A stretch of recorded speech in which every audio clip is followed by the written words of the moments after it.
kuti ya jawabi. Wannan maganar da zan yi kan mai uwa da wabi.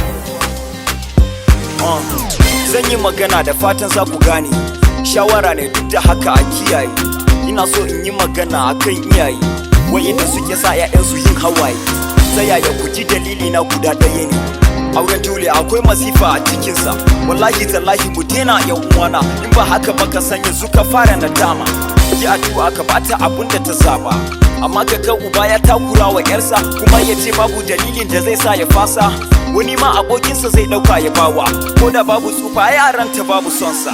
To me yasa sai ka jefa kanka a halaka, sai ka ja da kanka diyarka ta tsane ka, har sai ta ce a ranta da ma bata san ka ba. A wannan lokacin zuciyar tana rayawa, ta gudu ko dai ta biye wa umarninka. Kaga midin ta gudu Allah zai tambaye ka, domin Allah amanan 'ya'yanka ya baka. To me ya riban sa kunciya rayuwarta, ko dai ita bata da haƙƙi ne a kanka.